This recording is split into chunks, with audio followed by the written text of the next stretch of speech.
Bismillahirrahmanirrahim. Assalamualaikum warahmatullahi wabarakatuh. Alhamdulillahirabbil alamin wa bihi nasta'inu ala umuri din. Walhamdulillahilladzi arsala rasulahu bil huda wa dinil haqqi liyudhhirahu 'ala dini kullih. Walhamdulillahilladzi hadana li hadha wa ma kunna linahtadiya lawla an hadana Allah. Asyhadu an la ilaha illallah wa asyhadu anna Muhammadan abduhu wa rasuluh. Allahumma shalli ala Muhammad wa ala alihi wa sahbihi ajma'in. Subhanaka la ilma lana illa ma 'allamtana innaka antal alimul hakim. Marilah senantiasa kita menjadikan puja dan syukur kita kepada Allah Subhanahu wa taala yang mana sampai malam hari ini, sampai detik ini Allah masih memberikan kita hidayah sehingga kita dapat melaksanakan kewajiban kita beribadah kepada Allah Subhanahu wa taala dan hidup di tengah-tengah masyarakat. Bapak Ibu rahimahullah, kedua kalinya salawat dan salam senantiasa kita aturkan kepada Rasul kita Nabi Muhammad sallallahu alaihi wasallam yang mana telah memberikan kita petunjuk, memberikan kita cahaya dalam mengarungi hidup di dunia, yang mana dunia ini tanpa adanya ilmu, terutama ilmu agama, maka dunia ini gelap. Gelapnya dunia ini penuh dengan yang namanya kemaksiatan, pembunuhan, kemudian adu domba, pengkhianatan. Itu semuanya adalah kegelapan-kegelapan yang ada di dunia, dan itu bisa disinari dengan cahaya Al-Quran. Maka ketika cahaya Al-Quran sudah menerangi diri kita, menerangi masyarakat kita, maka masyarakat kita akan terhindar dari yang namanya fitnah, yang namanya adu domba, yang namanya ghibah, dan kegelapan-kegelapan yang lain. Yang mana kegelapan-kegelapan ini berusaha memadamkan cahaya. Bapak Ibu rahimahullah, kemudian ada pengumuman mungkin kita bacakan di awal untuk menjadi perhatian. Insya Allah di hari Ahad besok kita melanjutkan pengecoran masjid di sebelah selatan. Itu kurang lebih kebutuhan daripada material 2 truk pasir, kemudian 2 truk rica, dan alhamdulillah semen hanya kurang 80 sak.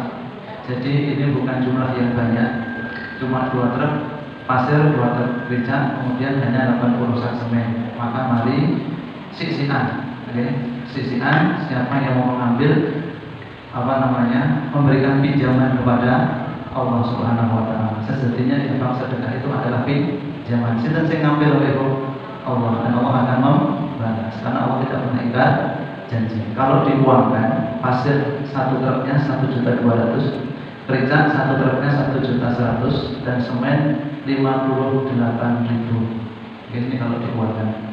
Allah, Ibu, segera saja nanti yang misal malam hari ini belum membawa uang cash, bisa tulis nama dulu, inden kaplingan material yang telah akan kita tuai di akhirat. Selanjutnya Bapak Ibu rahimahullah, pada malam hari ini kita akan menyempurnakan rukun Islam kita. Rukun Islam yang pertama adalah syahadat. Dengan kalimat yang tegas, asyhadu an la ilaha illallah wa asyhadu anna Muhammadar Rasulullah. Yang mana ini senantiasa kita update, kita perbaiki minimal 5 kali waktu, 5 sholat wajib yang kita laksanakan. Kemudian adalah sholat. Alhamdulillah kita juga sudah termasuk orang-orang yang mendirikan sholat. Siapa orang-orang yang mendirikan sholat? Yaitu berusaha tepat waktu dalam melaksanakan sholat. Setelah sholat Bapak Ibu, sholat, kemudian puasa. Saya kira puasa Ramadan lebih yang wajib. Puasa Ramadan ini juga senantiasa kita jaga. Yang sunnah-sunnah Asyura saja kita jaga, dan saya yakin yang wajib apalagi. Senin Kamis saja kita jaga, apalagi yang wajib. Setelah puasa adalah zakat, dan yang terakhir adalah haji. Maka Bapak Ibu rahimahullah, pada malam hari ini kita hanya membacakan, dan zakat ini kita tidak membahas secara teorinya, tapi secara prakteknya. Karena ada beberapa pertanyaan yang masuk di dalam grup tarjih Muhammadiyah Pusat itu, dan itu banyak sekali permasalahan di zakat. Maka kenapa kita sampaikan tidak mendekati, biasanya kita tasarrufkan, kita membayar zakat itu di bulan akhir Ramadan, biar siap-siap. Untuk kita siap-siap, kita sudah termasuk muzaki atau mustahil. Maka mereka zakat ini merupakan rukun Islam. Artinya ketika rukun tiang agama ini kita dirikan, maka Islam akan kokoh. Di antaranya adalah zakat. Syahadat kita, tiang syahadatnya kuat, tiang sholatnya kuat, tiang puasanya kuat. Tapi kalau sebagian tiang yang tidak kokoh, maka bangunan ini juga tidak akan berdiri kokoh. Ada salah satu yang lemah. Maka oleh Rasulullah Bismillah, kalau secara teori kan yang barang-barang yang dizakati adalah satu rikas barang temuan, barang tambang, itu zakatnya 20%. Kemudian emas perak, kalau rikas barang temuan itu tidak ada nisab, tidak ada nisab, tapi paling tidak itu banyak menurut orang yang menerima. Nah, nanti hadiah itu juga ada yang masukkan ke dalam harta rikas, harta temuan. Karena tidak ada upaya yang diusahakan. Maka hadiah itu tidak ada usaha, tidak ada usaha yang berat, tidak ada usaha yang diusahakan secara maksimal. Maka itu masuk dalam kategori barang temuan hadiah dan dizakatinya 20%. Kemudian emas, kalau emas itu ada nisabnya, ada batasnya 85 gram. 85 gram emas 24 karat. Kita perhiasan ibu-ibu ini ada yang 24 betul? Tidak ada. Karena 24 karat itu tidak bisa dibentuk, maka harus dicampur dengan logam yang lain untuk bisa dibentuk menjadi kalung, gelang, cincin. Katanya ahli emas nonton, katanya kita yang membaca. Kemudian perdagangan, perdagangan jual beli itu nanti nisabnya diikutkan dengan emas setara 85 gram emas. Kemudian pertanian dan perikanan. Pertanian perikanan ini zakatnya ada yang mengatakan 650 kilo, berarti 6,5 kintal. Kalau panjenengan tanam padi hasilnya ini sampai 6,5 kintal, maka wajib dizakati. Atau 750 kilo, 7,5 kintal. Kalau peternakan nanti kambing itu jumlahnya berapa, sampai berapa, kontak berapa ada sendiri. Nah, kalau pertanian ini nisabnya tadi 5 wasak itu sekitar 750 kilo. Zakatnya kita 5% kalau diairi dengan diesel. Sawah sing dadak diairi dengan diesel, nyedot dhewe, itu zakatnya 5%. Tapi kalau diairi dengan air hujan, artinya usahanya itu berkurang, itu zakatnya 10%. Ini kan ada sabit di Bluro. Aduh, yang di tempat-tempat yang lain ini bisa jadi perhatian guys. Airnya sawah itu diairi dengan diesel atau dengan kalen. Kalau diairi dengan kalen maka harus 10%. Pertanyaan pertama Bapak Ibu, apakah benar harta simpanan yang berupa perak dan emas, permata dan uang saja yang dikeluarkan zakatnya, sedangkan harta simpanan yang berupa harta yang tidak bergerak seperti tanah tidak harus dizakati? Ini pertanyaannya. Jawabannya, yang namanya harta simpanan baik berwujud emas, perak atau tanah, kalau memang tujuannya sebagai harta simpanan, harta simpanan yang harganya akan selalu naik, harta simpanan yang mempunyai angan-angan harganya ini akan naik, maka perlu dizakati. Panjenengan ada simpanan pemawon mobil misalnya, kalau mobilnya itu direntalkan maka menghasilkan, itu ada zakatnya. Rumah yang disewakan ada penghasilan dari situ maka dizakati, kan gitu. Tanah yang menghasilkan dizakati. Nah, artinya adalah satu yang menjadi perhatian ketika dijual harganya naik, kemudian menghasilkan. Barang yang tidak bergerak, yang tidak perlu dizakati itu kalau memang satu dipergunakan sebagai memenuhi keperluan sehari-hari. Contoh rumah, kita punya rumah, tapi rumah ini pokok untuk kita tinggali, maka tidak dikeluarkan zakat. Punya kendaraan, punya motor ini digunakan untuk sehari-hari, maka tidak dikeluarkan zakatnya. Punya mobil, tapi mobil ini untuk kendaraan sehari-hari, maka tidak dikeluarkan zakatnya. Tapi kalau mobil ini menghasilkan, motornya ini menghasilkan, rumahnya menghasilkan, maka harus dikeluarkan zakatnya. Jadi kalau rumah untuk ditempati, memang tempat tinggal, nggak perlu dizakati. Kendaraan untuk keperluan sehari-hari, maka sudah tidak perlu dizakati. Karena tetapi kalau tanah panjenengan itu kok ditanduri, maka harus dizakati dari hasil tanahnya tanpa perlu nominal tanahnya. Harga tanahnya nggak usah dihitung, yang dihitung hanya hasil panennya kok, tanahnya tidak harus dihitung dan sebagainya. Pokoknya panjenengan sama kok kita hatane panjenengan sing menghasilkan iso bertambah-tambah tabungan gitu, itu perlu dikeluarkan zakatnya. Dan nisabnya tadi masing-masing ada. Kan kalau emas tadi 85 gram, nyampe 85 gram zakatnya berapa? 2,5%. Kemudian kalau tanaman 5 sampai 10%. Itu yang pertama Bapak Ibu. Jadi kita harus tahu ternyata selama ini ada barang di rumah itu ada yang perlu dizakati karena menghasilkan.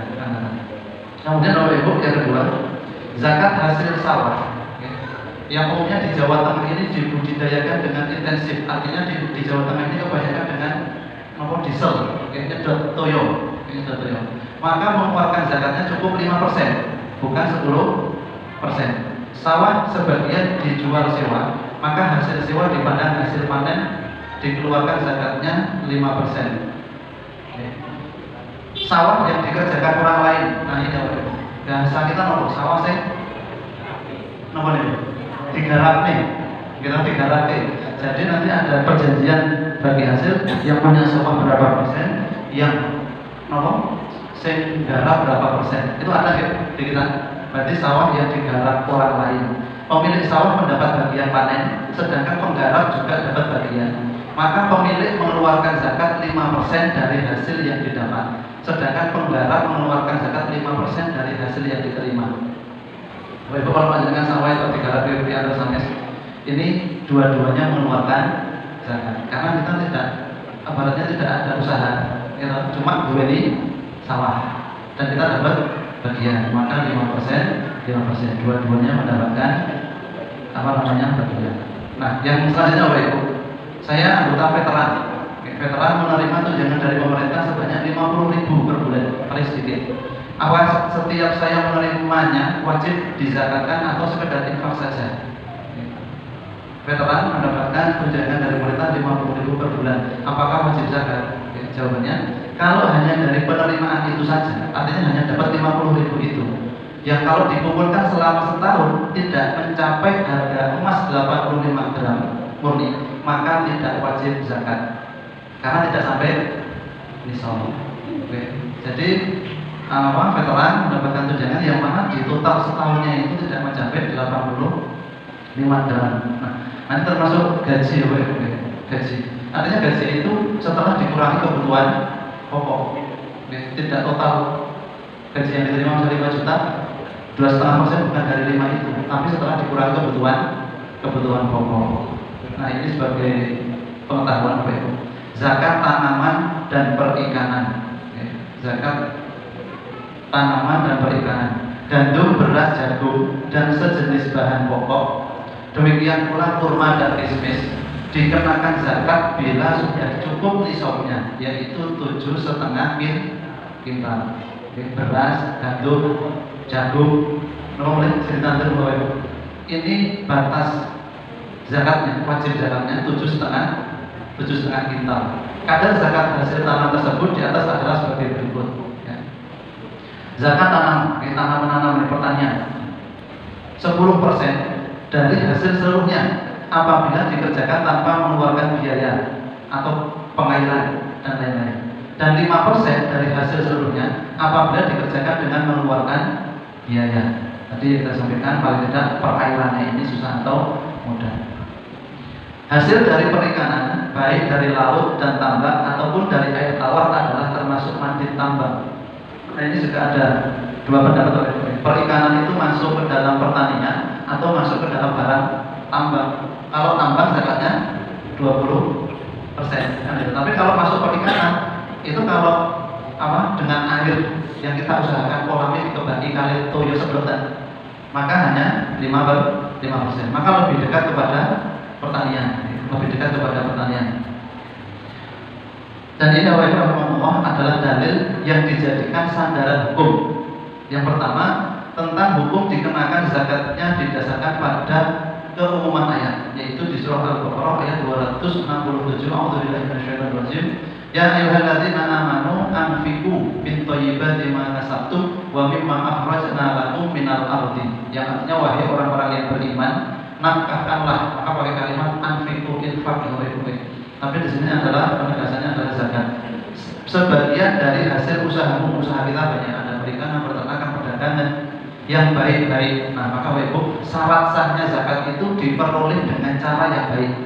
Oke, syarat sah zakat itu satu, harta yang kita miliki diperoleh dengan cara yang baik.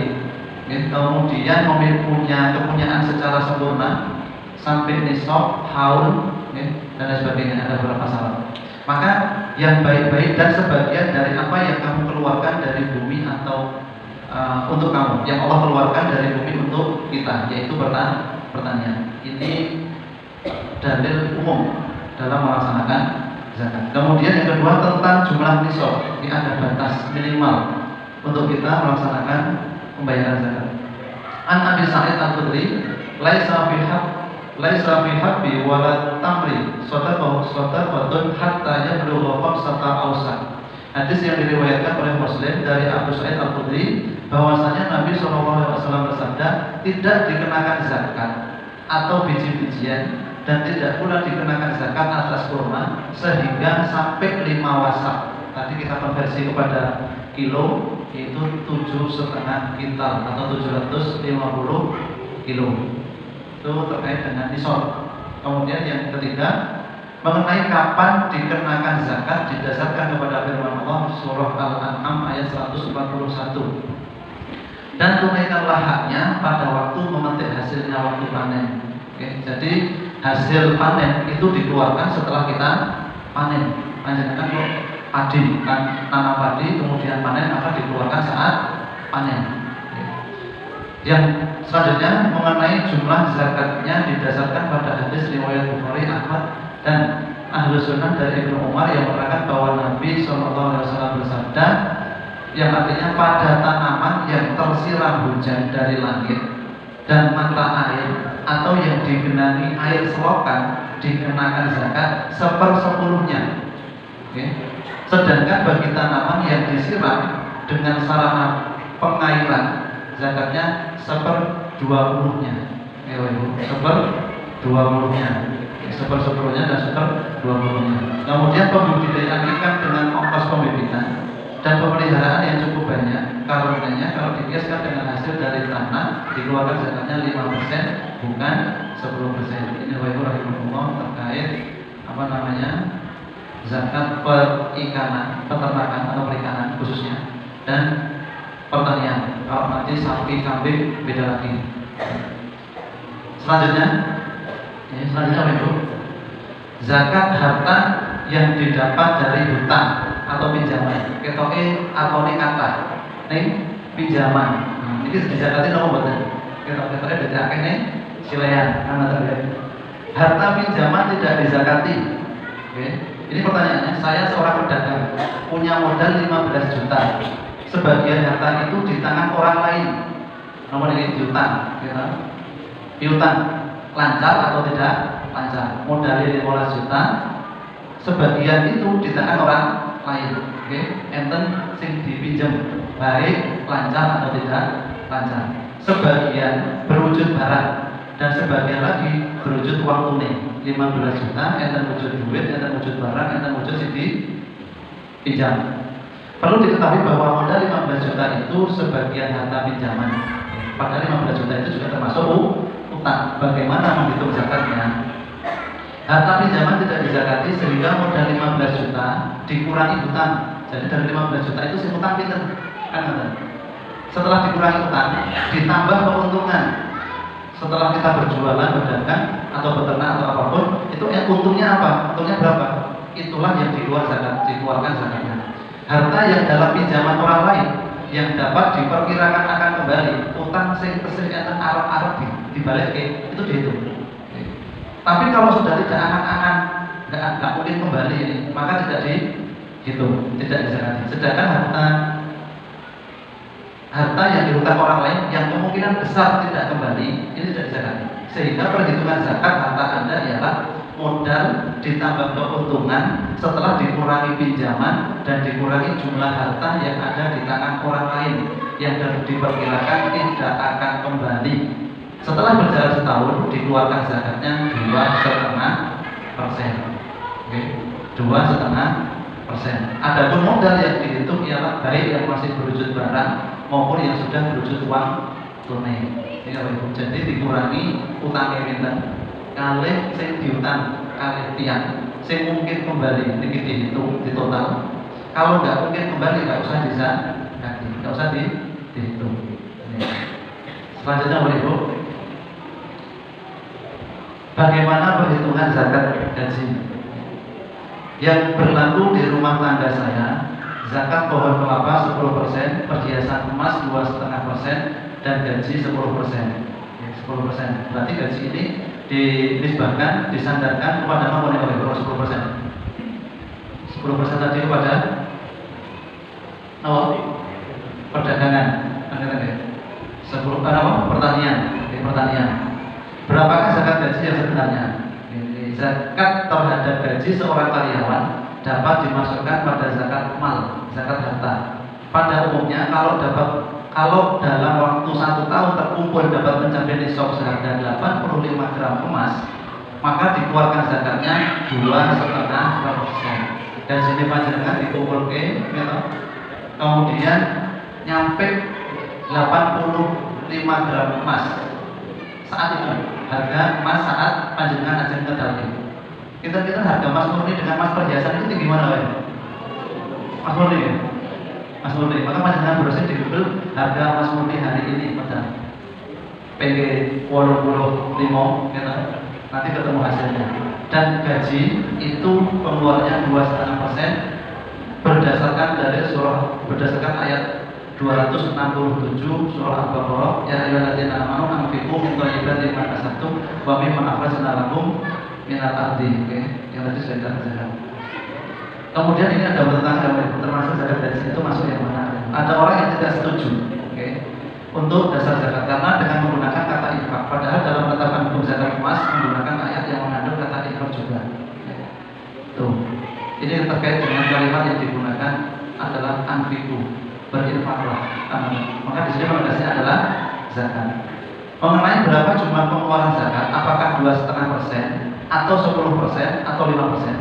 Pengeluaran zakat gaji dengan 2,5% dimasukkan pada umumnya pengertian hasil dari usaha manusia yang khususnya berarti perdagangan, yang zakatnya memang 2,5%. Sedangkan kalau pemungutan zakat gaji itu 5% atau 10% dimasukkan pada pengertian mimma akhrajna lakum minal ardi, yang artinya dari apa yang kami keluarkan dari bumi, yaitu tumbuhan dan zakat 5% atau 10%.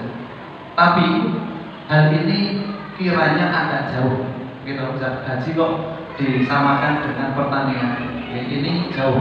Tegasnya zakat gaji cukup 2,5%. Tetapi kalau pembayaran zakat gaji ini 5% atau 10% dapat saja dilakukan dengan arti kelebihan dari 2,5%, bukan merupakan suatu kewajiban, tetapi keutamaan. Nanti kalau misalnya kita mau bayar harusnya 2,5%, dibayarnya 5% atau 10%, ini bukan wajibnya, bukan segitu, tapi hanya keutamaan yang diutamakan.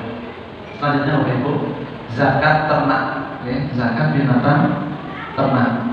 Seorang peternak sapi pada akhir Ramadan memiliki 70 ekor sapi.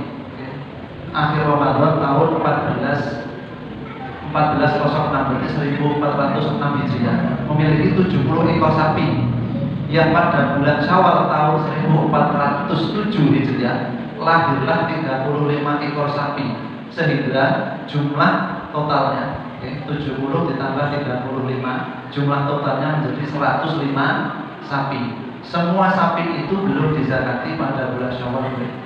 Semua sapi itu belum dizakati.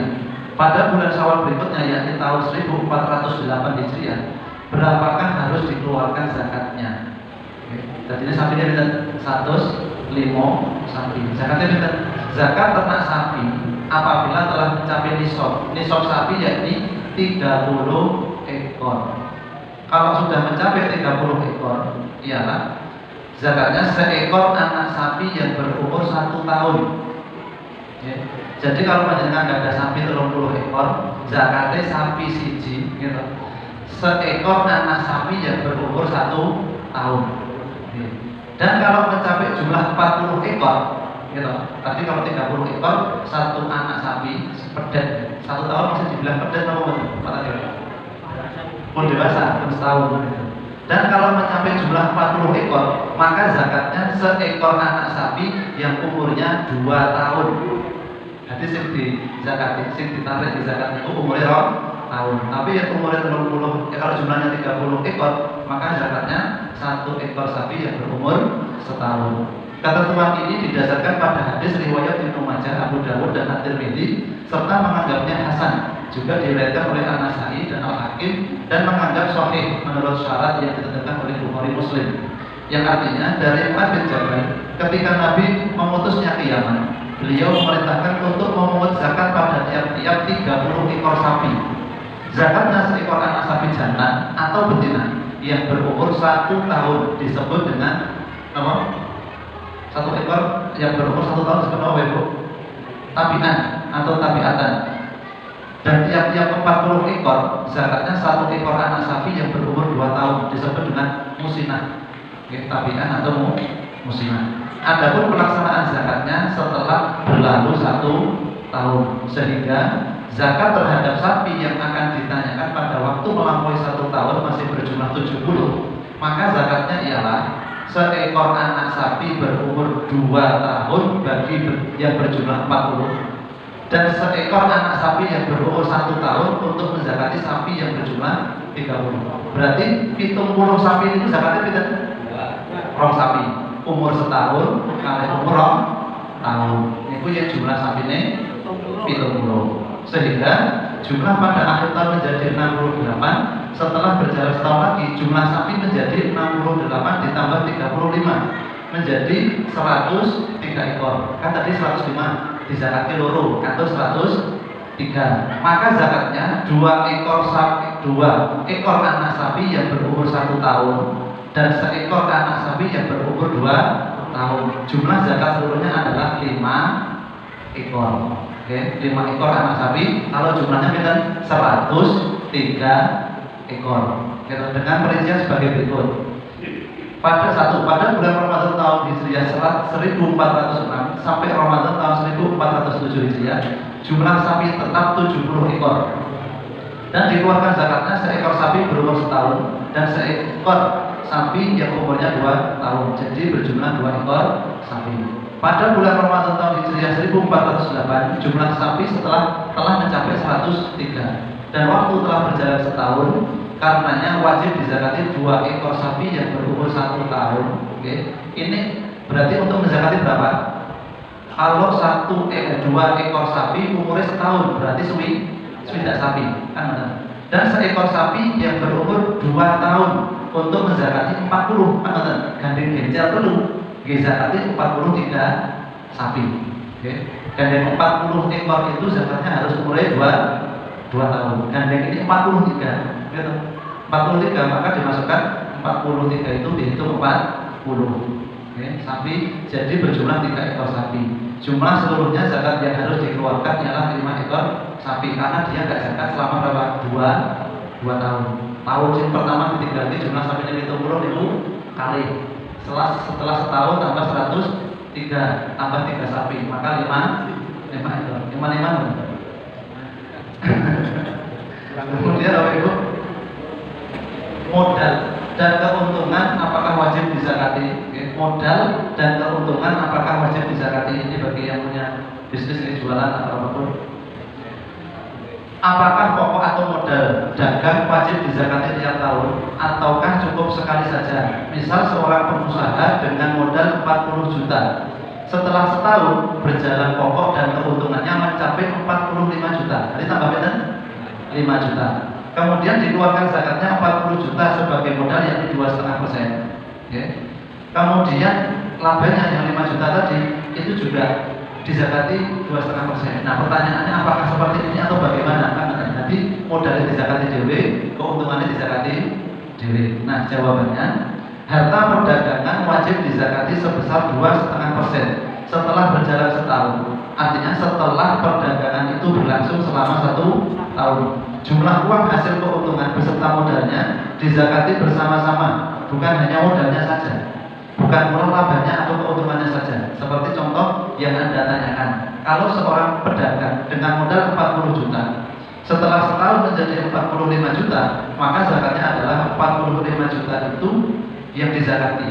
Ya, zakatnya berapa? 2,5%. Kalaupun nanti tahun besok kok nambah lagi menjadi 60 juta, maka total modal dan keuntungan jadikan satu. Kalau punya utang dikurangi utangnya, oke. Setelah itu ketemu berapa nominal yang kita zakatkan, gitu. Termasuk piutang tadi, sing diutang orang, sing mungkin kembali dihitung, sing boten mungkin kembali, boten saya hitung lagi, oke.